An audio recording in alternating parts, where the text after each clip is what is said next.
You learn from them, you grow from them, and you either grow or you don't. Hopefully. You're right. Yeah, You either hopefully. grow or you don't. And whether you get into the next person and they've healed and then you traumatize them, that's on you. I mean, like, that's the energy you put out. Wait, so you gave one question. You gave your two questions you would ask on a first date. What about you? Were there a couple questions you would ask a guy to maybe pull out his inner self and not be so PR regulated? I feel like I like to question my non-negotiables. Okay, so Like, what would be your non-negotiable? For me, I want to have kids one day. If you don't want to have kids, we're just cut ties right there. Yeah.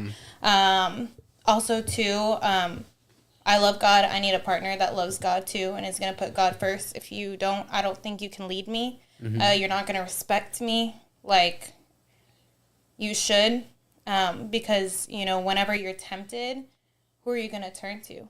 Are you going to turn to the person that you want to cheat on me with, or are you going to turn to God to help you get through that?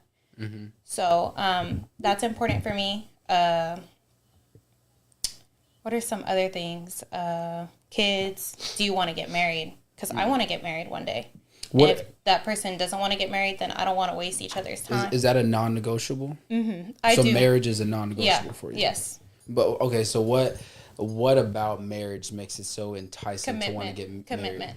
Is that what is marriage the commitment you need within yourself to know that this person isn't going anywhere? Obviously, we know there could be divorce, but that's such a long process that we're not even thinking to that point. We're thinking of just in that micro space right there. Is that just what is marriage for you? What is it giving to you that you're like, I need to be married? I know you said commitment, but is the marriage like putting the ring on your finger, like saying, hey, we're committed now. There's no going back.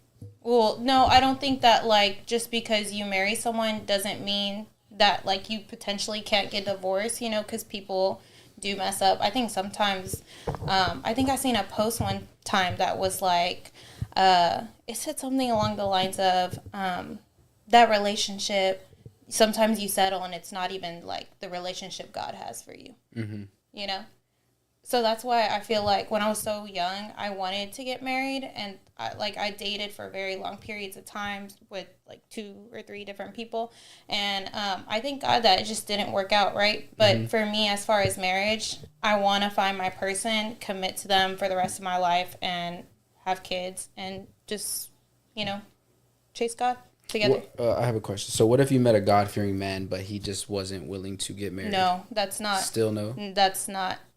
No. That's a non-negotiable. So Yeah. regardless, he has to want kids and has to want to get married. For me, yeah. Okay. And I feel like that's fine. Like, some people have their non-negotiables, and I would be like, I respect that. And then you move on, because there's somebody out there for you, Well, we hope. We hope, yeah. There's We plenty hope. of people, but we hope there's somebody for you. But, you might have your own non-negotiables, right? What are yours? Ooh, that's a good question. I would say a non-negotiable for me would be a woman that is very promiscuous and hangs around promiscuous girls. Yeah. Like, that's like a non-negotiable for me, because I seen this same thing. A post said, every healthy relationship, a girl will lose 2 or 3 of her best friends. But it makes sense though, because whenever you have you're single, you're doing your thing, you're more willing to tolerate what your friends do. But when you get into a relationship and you're understanding, hey, they're still out here partying, and I'm actually trying to have kids, be married, I'm on a different journey now. So those girls that I was hanging around with all the time for the past 2 or 3 years, we're not on the same journey no more. Yeah. So now you stop I think talking that's to them. I think that's a natural like Growing fade, apart. yeah, Yeah, growing that's apart from friends when you get into a serious relationship, because you're obviously with this person, and like that's your best friend, right? And like that's your person. So then it's like the people that you would go out with all the time, now they're kind of like doing their thing, you're doing your thing, and it's a natural separation. And then when you get into a marriage, it's like the same thing.